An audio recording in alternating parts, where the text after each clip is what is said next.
Hey everybody, it's Mark Pattison. I'm back again with another exciting episode of Finding Your Summit, all about people overcoming adversity and finding their way. And before we get into today's pod, I'm sitting here back in Sun Valley, Idaho. I'm so jacked up. I want to direct anybody that wants to find out more about my expeditions to go to my new website, www.markpattisonnfl.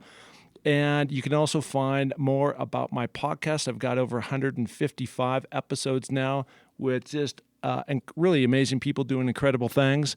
And also, we continue to form a partnership with Higher Ground and looking to continue to raise more money for my daughter who has epilepsy. And it's called Amelia's Everest, the Lhotse Challenge. So very jacked up about that. And there's a link on that page of my website. Okay, so let's get into it. Today, I'm really keyed up because I got an intro through Higher Ground. We'll get into that in just a little bit.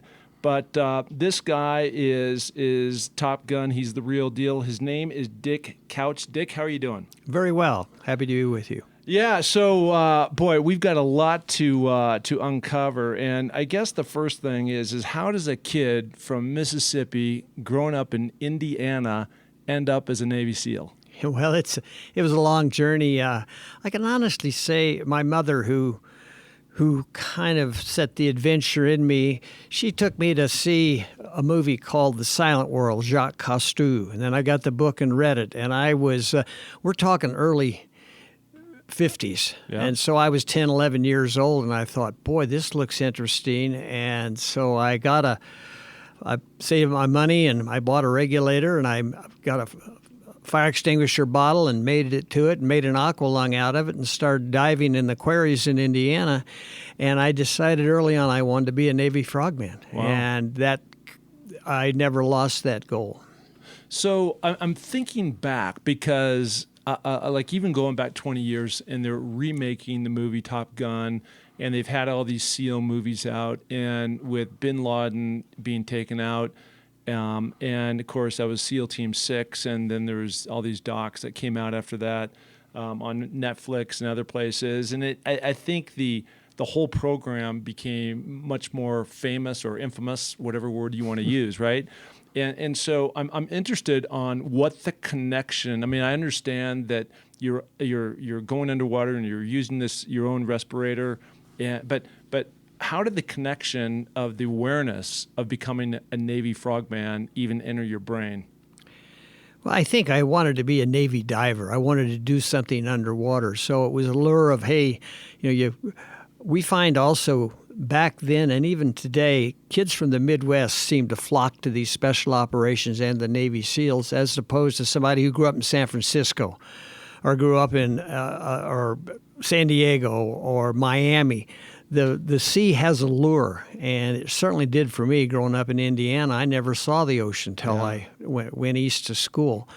But it was sort of a fascination, and so this was the days before there were SEALs. They were just Navy Frogmen, and there weren't that many of them, and I decided that's what I wanted to do. Of course, when my time came, they needed SEALs more than Frogmen, although I did do both.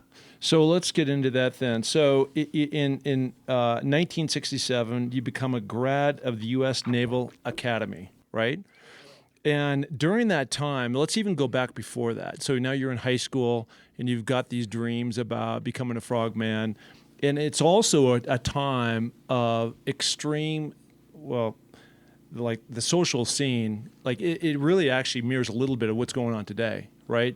And where from only the standpoint of today, there's people out there, they're marching in the streets, they're protesting, and of course we're talking about Black Lives Matter and the beatings and all that kind of stuff. And obviously there's not a correlation there, but a correlation to we're right in the middle of Vietnam, and things are getting crazy around the world, and the Cold War, and all those things are happening about that time. So I'm trying to equate where there's a lot of unrest in the United States.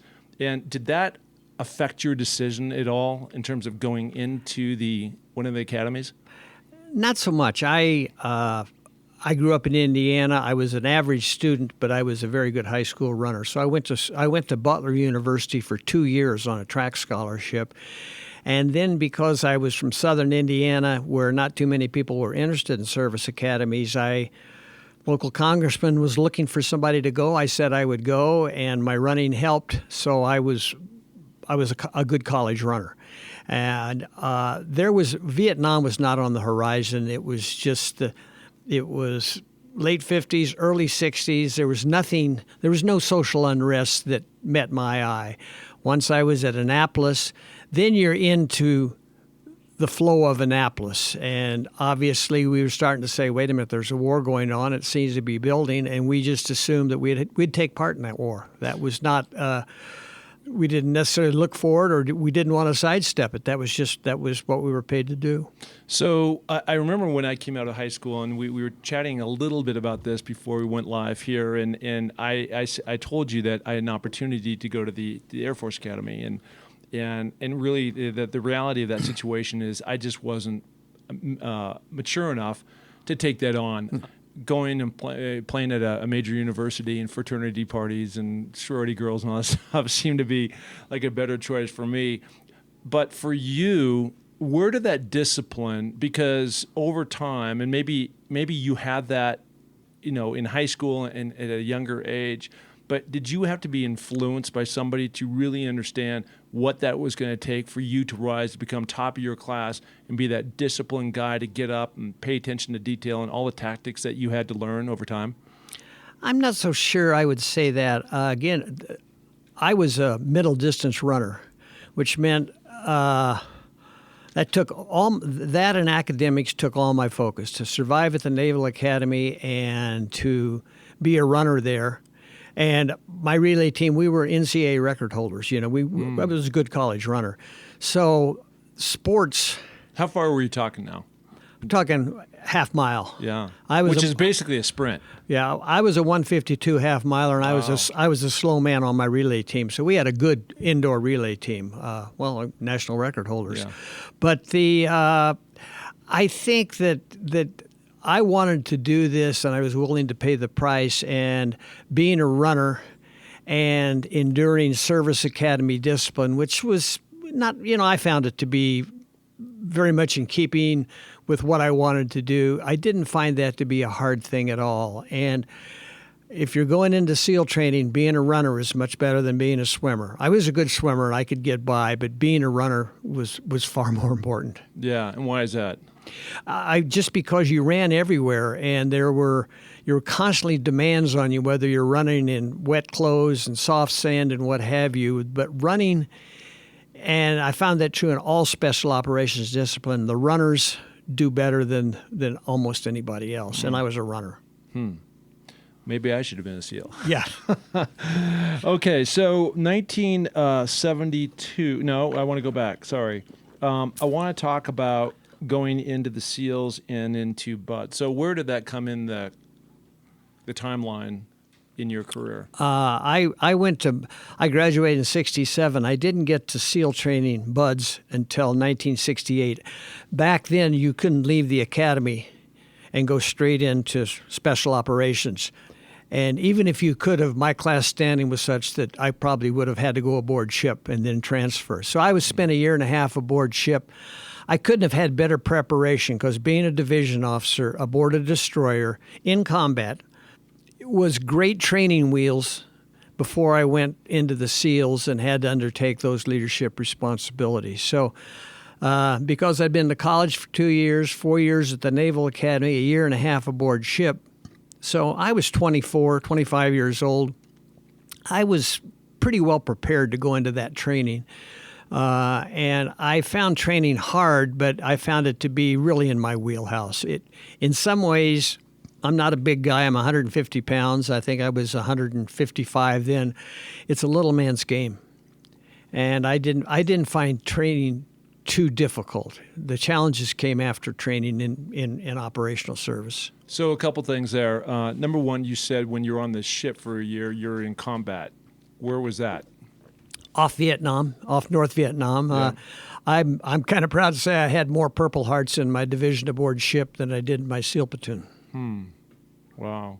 And so when you're on ship, so give me an idea what that means. So you're on ship. Are you are you launching missions from your ship onto land, or are you bombing, or what are you No, doing? it's gunfire support. We were both in South Vietnam and in North Vietnam doing on-call fire missions, which means we were throwing 5-inch bullets into the beach at certain targets, either call fire from the Marines on shore or Army on shore, or off North Vietnam, engaging targets off North Vietnam. And we got hit once and hurt some people. Yeah. Pretty good. So Yeah, I probably 10 episodes ago, I had Rocky Blyer, the famous running back from the Pittsburgh Steelers, and we really got in deep about when he got shot multiple times, and a grenade landed on his chest and blew up, and part of his leg, his foot, was amputated, and still going on to having this super successful career, 4 Super Bowls,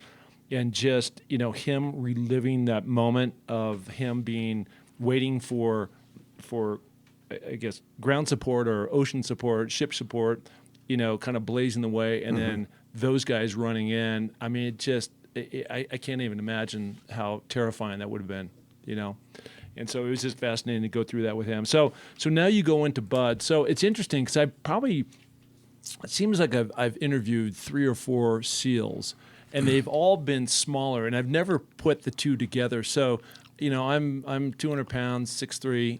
Why is it that you say being a SEAL or going through BUDS is more of a little man's game?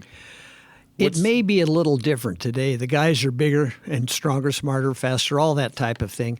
But in my time, it's you had to run the O course. If you got hurt and you're a big guy, there's no time to rehab it. You got to run through the pain or else drop out. And it seems little guys, we just didn't get hurt as much. Running the O course, jumping off a 10 or 12 foot wall and taking a roll in the sand and jumping up and keep running.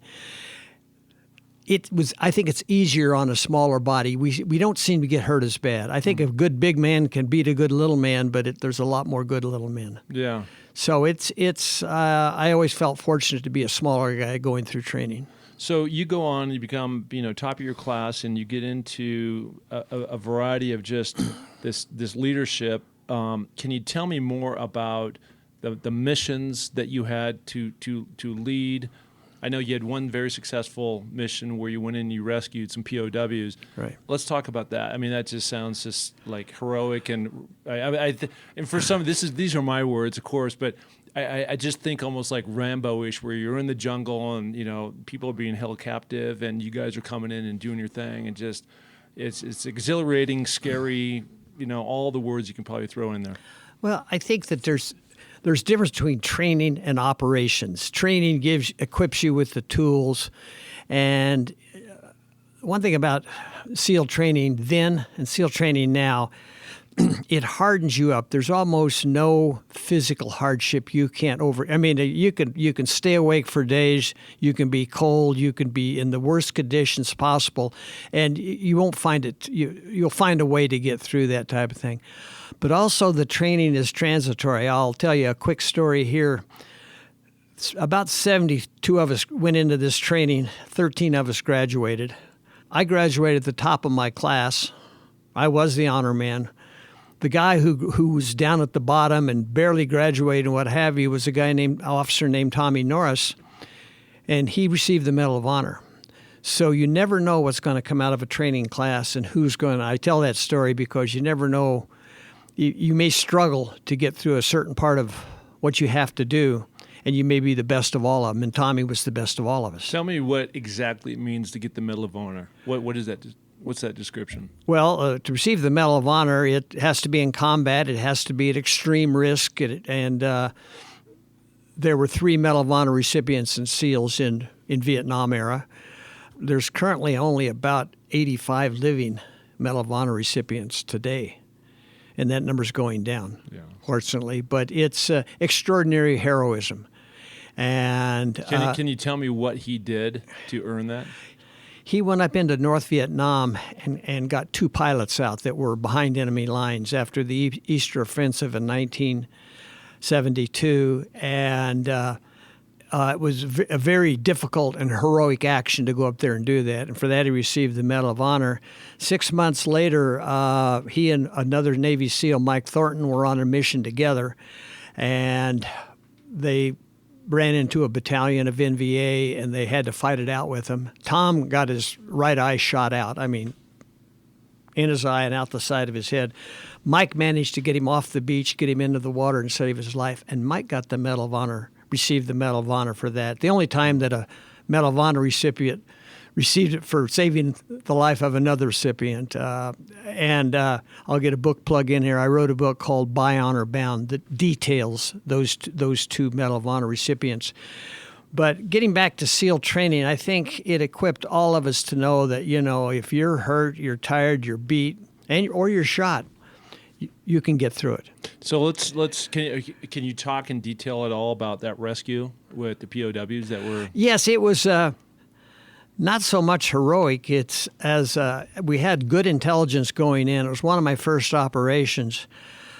I can tell you one thing that SEAL training and the preparation before going into combat prepares you for in the SEAL teams at that time, and I think it's quite today, is you go in with the idea that I've got the tools, the people, the mechanics, the weapons, and the wherewithal to conduct operations. So I don't mind saying, going down a dark canal in a sampan with 6 Vietnamese guys and 6 Navy SEALs through enemy lines, through checkpoints, we did that as a matter of routine.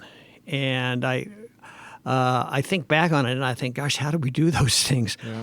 But it was sort of in keeping with what was expected, and the guys knew what they were doing. We were well prepared to do things like that, and we felt a little bit bulletproof, which was a false sense of security, but we felt we could do those things.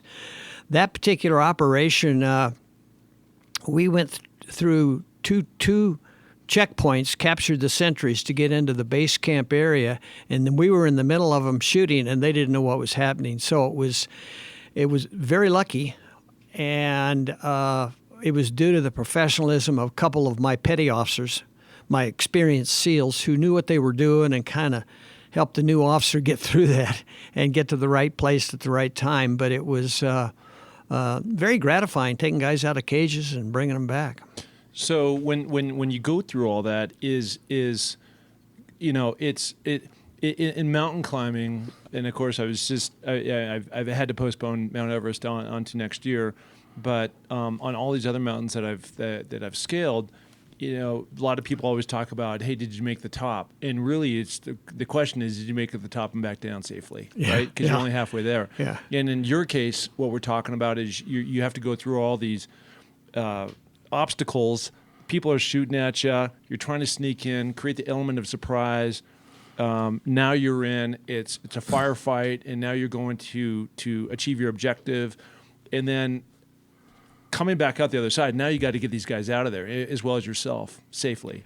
And is that equally as hard as going in? Depends on the operation. On that particular operation, I managed to get the POWs out on a helicopter, and then we came out on boats, but I had helicopters shooting in front of us, putting in fire and providing close air support and trying to scare off any bad guys. You're always worried about how do you get in and how do you get out, and if possible, you try to go out a different way than you came in. Sometimes it's not always possible, and that's when the pucker factor goes up. If you come down a canal and you go to an objective and you have to go back up that canal, it's in the back of your mind that somebody could be waiting for you, and that's real. The cardinal rule is don't go back the way you came in, and don't go back twice. At least good back info. then. Yeah. So you're in SEAL Team 1. Help educate everybody out there who's not part of SEALs, which is not many, what the difference is between SEAL 1, 2, 3, 4, 5, 6. I know there's a lot of notoriety around 6 because of bin Laden, but what makes the difference between a 1 and a 2 or a 3? It's over the time it's been different. Back in my day, there was SEAL Team 1 in West Coast, SEAL Team 2 on the East Coast. There was never more than about 350 of us, and probably never more than maybe 100, 120 of us in country at any one time. So very small organization. Today, there's probably 2,400 active SEALs. You've got 1, 3, 5, and 7 on the West Coast, and 2, 4, 8, and 10 on the East Coast. And of course, the SEAL Team X there that you talk about that I'm not supposed to talk about, but it's obviously there. Mm-hmm. They're configured very much the same, or at least the line SEAL teams are, with the exception, I call it the Special Missions Unit. They're special, and they are indeed special. They have very good capabilities, but their focus of their training and operational is on direct combat assault, whereas the rest of the SEAL teams are pretty much generalists. They can do direct action, civil affairs, they can do foreign internal defense where they work with other people. That's what they're doing a lot of right now, training others. And some of them they used to, at some point in time, I don't know whether they still do, have regional association. In other words, you get one team that's kind of has a Latin American look to them, a lot of Spanish speakers, mm-hmm. a lot of Tex-Mex guys. Others may have another area of specialization. But as they're configured and deployed, they're pretty much interchangeable, and they can do a lot of things, including a lot of maritime operations that they don't get much, all you hear about is Afghanistan, Iraq, Yemen, Somalia, places like that. But they do a lot of over-the-beach work, too, and they work with a lot of other foreign special operations components to help them bring their training up. So combat assault, direct action, those are just one of the capabilities. Most SEAL teams have a very broad portfolio. How many operations were you in? I can't remember. Yeah, and when they break it down to, there's a lot, sure.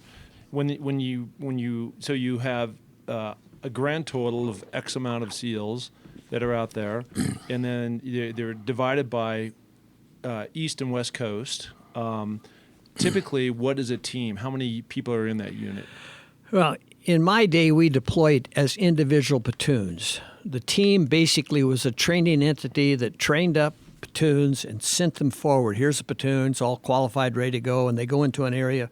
Ours, Vietnam, it's all you did was go and come to Vietnam.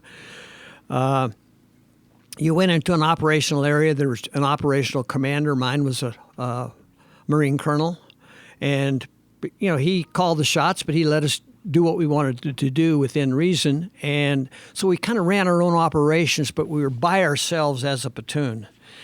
Today, each SEAL team has 6 operational platoons, and they deploy as a team. And, the commanding officer, the XO, they have an intelligence unit.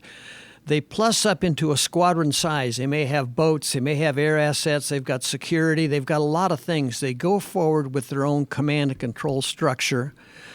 They set up in an area, headquarters, and they may have platoons or task units, which is a 2-platoon element, off at a different location. And they work up their targets, their requirements are laid on them.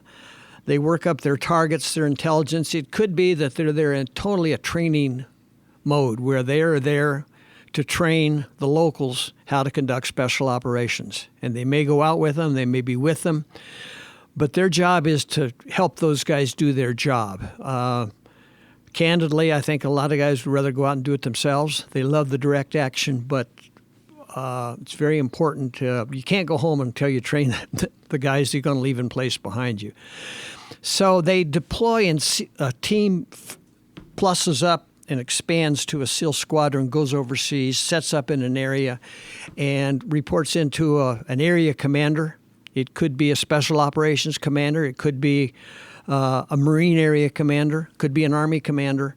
And they take their tasking. They put their people to work, and typically they're gone for 6 months of crack. In a perfect world, and I think we're getting back to that, they're overseas 6 months, back 18 months. Mm-hmm. This is kind of an odd question, but because of your training, right, which was intense, and all the combat experience that you've had, do you walk into a Starbucks, I'm making this up, and you are looking at your surroundings differently and people walking in than, say, me, right? I just go in there and get my tea and a bagel or something, and off I go. I don't even think twice about who's in there. Or do you see the world slightly differently because of that training?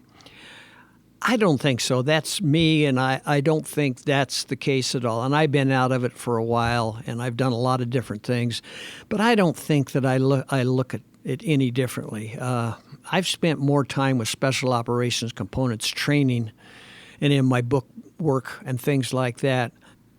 So you don't. I have higher than average situational awareness, but it's not.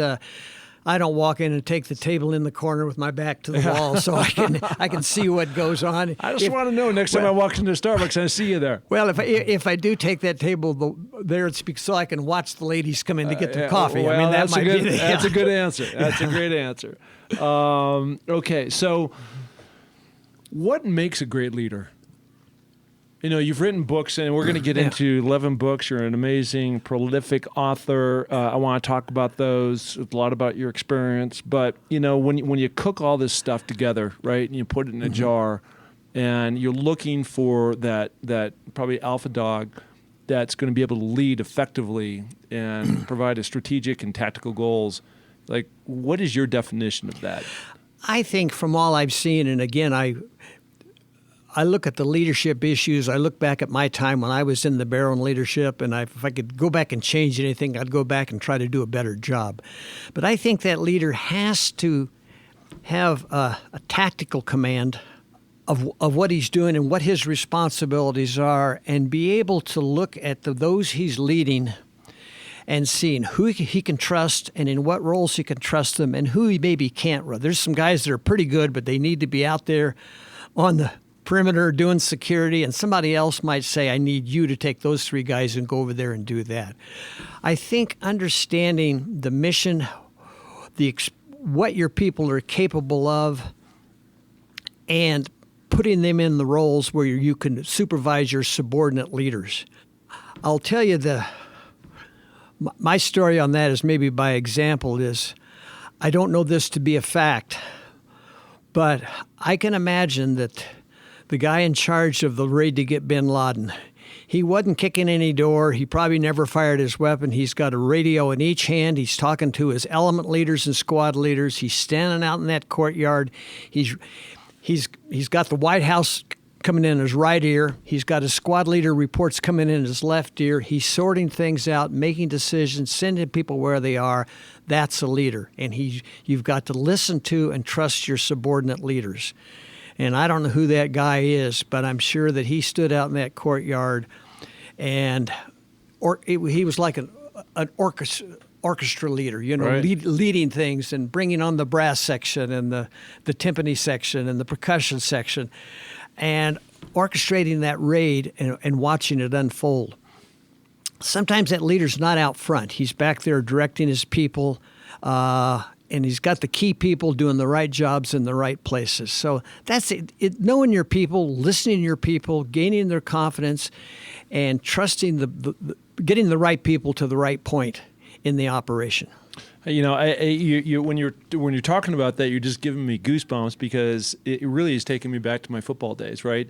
And it's the quarterback, and then you have your receivers, and you have your linemen, and you have your DBs, and all that stuff. But at the end of the day, it has to be coordinated by the head coach. And I had some amazing head coaches, Don James and Jim Mora and Tom Flores and other guys, and their ability to sit back and really understand how the pieces of the puzzle all came together.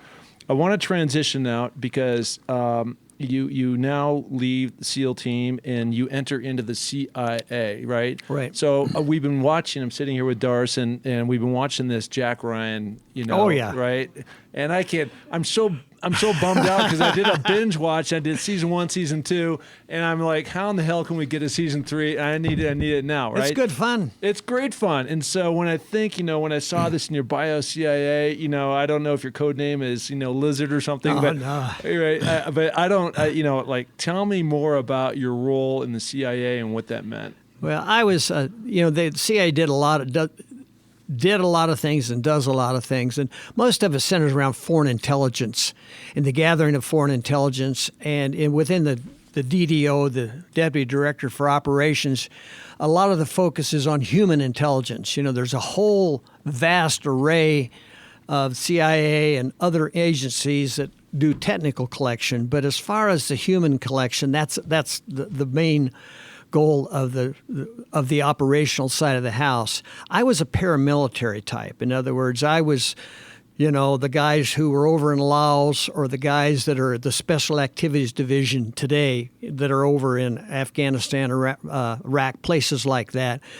That was the business I was in. So it was more of a paramilitary business. I tell you a quick anecdote. I was looking for work after getting out of the Navy, and of course the CIA was very interested, and I went through the process and hiring and polygraphs and under a commercial cover and all this fun kind of stuff.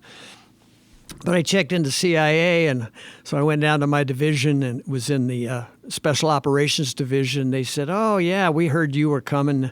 Do you know how to type?" And I said, "Excuse me?" And he says, "You know how to type?" I says, "No. I mean, in my era, people didn't type. There was no computers, And the guy pulls out his drawer, hands me a Gregg typing manual, and he says, "Go learn how to type." I said, "Go where?" And he said, "I don't care." I says, "Well, how long?" And he says, "I don't care, but don't come back unless you can type, because you'll never keep up with the paperwork here." So I went away and learned how to type. It was the best skill I've ever learned. It drove my professional career. Yeah. Well, look at you now, because you're an author. Yeah, that's it. Right? Yeah. But it all started at the CIA. Yeah, so it's interesting that you said that, because I was trying to understand the connection between being a Navy SEAL and being in combat and all this, and then going into the CIA, and of course I think it more as an intelligence officer working in Washington D.C. And all that stuff. And so you weren't doing that; you were actually really boots on the ground.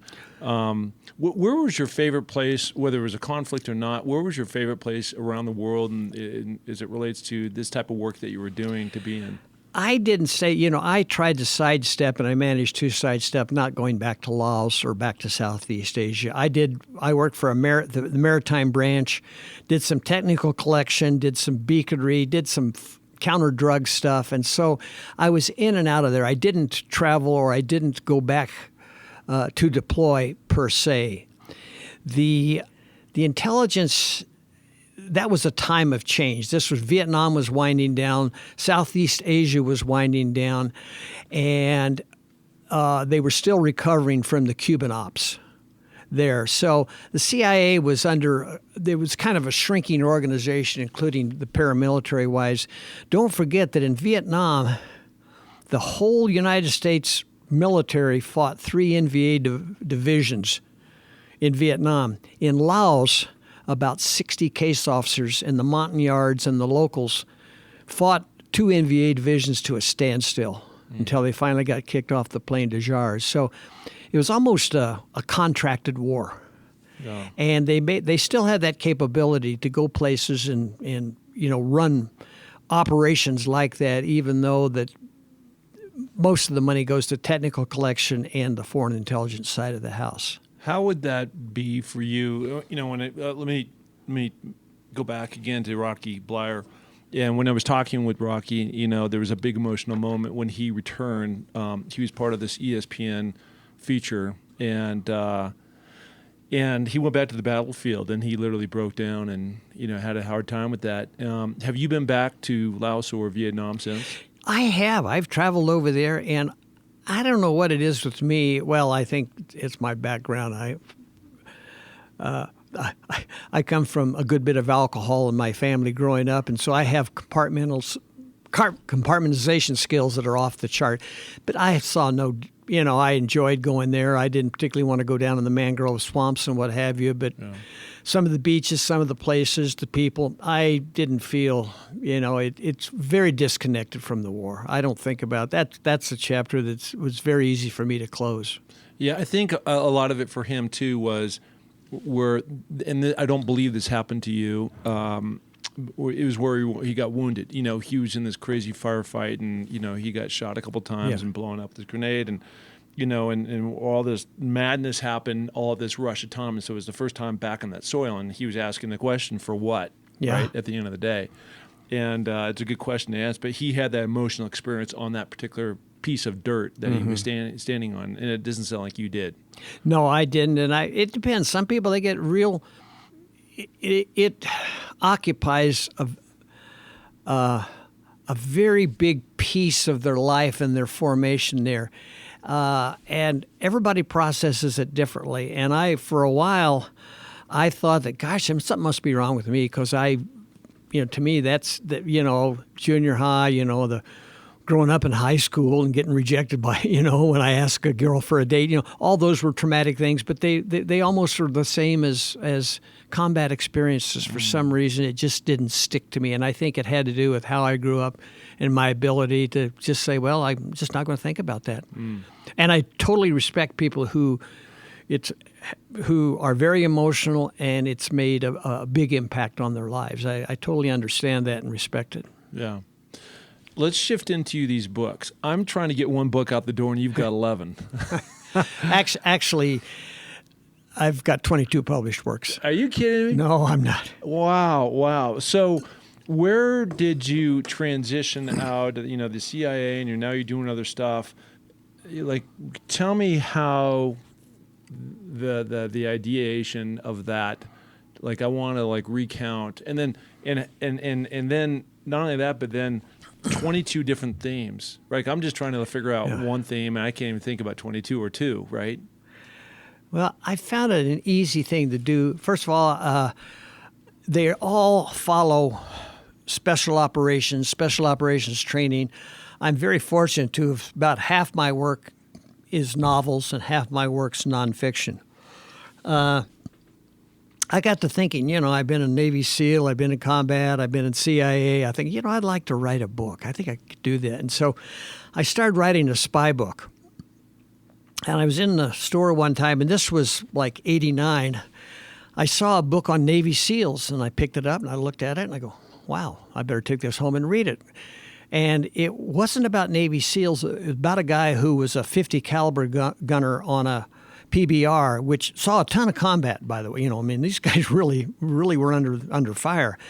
But he wasn't a Navy SEAL. So I fought my way through the publishing house, talked to the editor, and I said, I kind of enjoyed the book, but he's not a Navy SEAL. He said, well, we put Navy SEAL on there because that's a hot topic.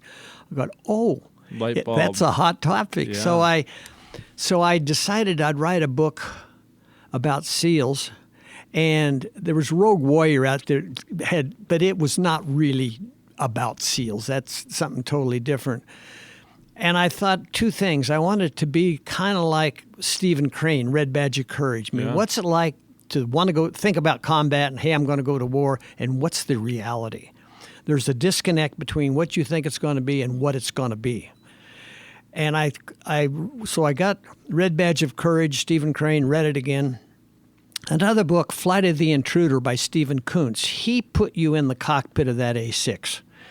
And he literally did have his bomber navigator, the guy next to him, shot and killed in the cockpit while he was on a combat mission. But I felt he could put the reader in the combat. And I thought, if I can capture what Stephen Crane did of combat, what's it like to the reality of doing it, and put the reader in the squad file, then I'm going to have a book. So I took all the war stories I'd heard, that this, that, and the other, and I stitched them all together in a young man who comes out of college, and he's an all-American soccer player, and he gets into this business. And we've been in sports and tried to take our sports to the next game. That's what this guy did. But he wanted to be somebody special, but he never banked on. And how his emotional journey through going into combat and how it affected him was kind of the heart of the first book I wrote, SEAL Team 1. It sounds a little bit like you. Yeah, and right? Well, the publisher says, "Can you make this first person? Is this real? Can you make it yourself?" And I said, "Look, at all these things happened at one degree or to somebody else." Yeah. And I'd heard stories, but I said, "No, this is a novel," and it did very well, and it's almost like I got a jump start on it. My second book got well reviewed, and so I was kind of off and running, but I hit the right. There was no books on SEALs. I mean, there's nothing out there. And and then about the time my novel career, my first 4 books were starting to fade out. I'm writing these novels, and a publisher came to me and says, Thomas Ricks wrote a book called Making the Corps, about the transition of a young guy goes into boot camp, what have you, and he documented that. And they says, "Can you do that for Navy SEALs?" And I thought, gee, I don't know. I've never written a nonfiction book. So I wrote a book, The Warrior Elite, about the training of SEALs. Back then, I called up a buddy who was running the training unit and said, "Hey, I think I'd like to write a book on this. Could I come down?" He said, "Yeah, come on down. No problem." There was no vetting, no do this, do that. Nobody reviewed the manuscript.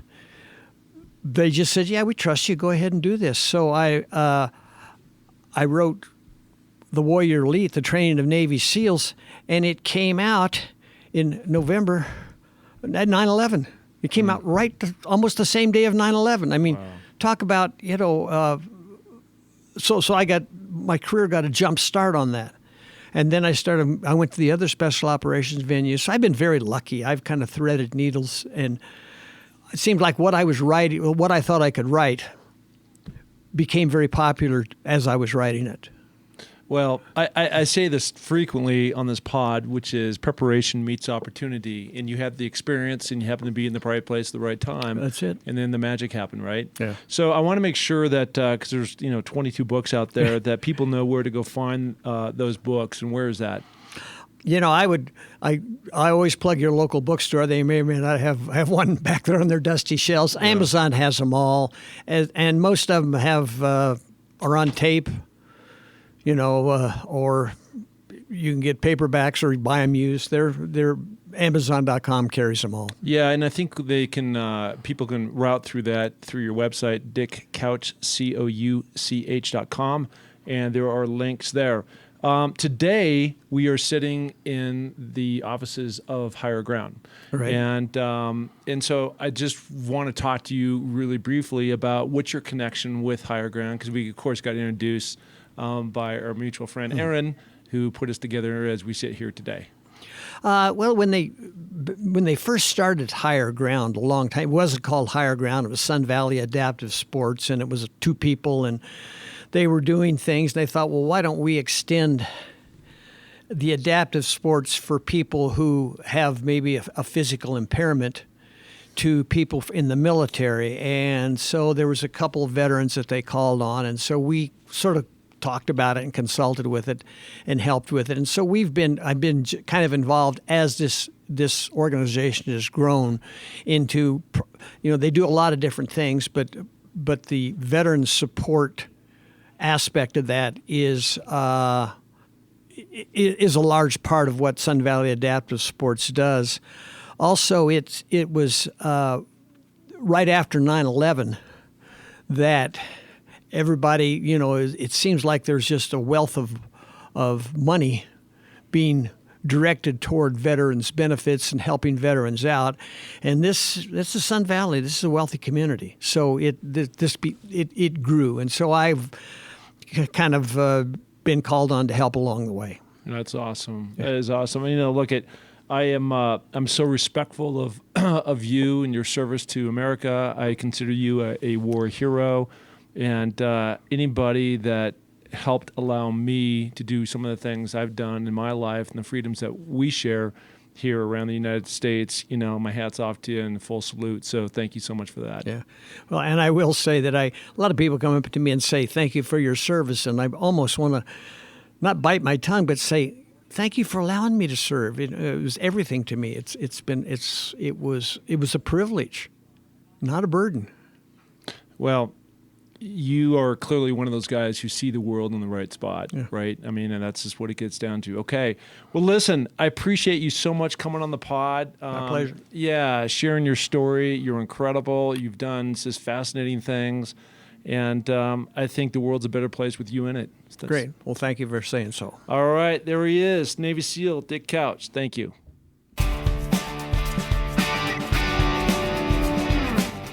Hey, and thank you so much for listening to the Find Your Summit podcast. We are so glad to have you along for this journey. And if you enjoy the show, please tell a friend, share it on iTunes, spread it to the planet. We're looking to broadcast this to every person that is out there because, as you know, everybody has their own summit that they're going after. Okay, if you're looking to follow my journey, you can find that through my social links on markpattisonnfl.com. That's Mark, M-A-R-K, Pattison, P-A-T-T-I-S-O-N, NFL.com. So, until the next podcast, just remember, clear eyes, full hearts, and remember, it takes a little more to make a champion, so make it happen. Thank you. Bye.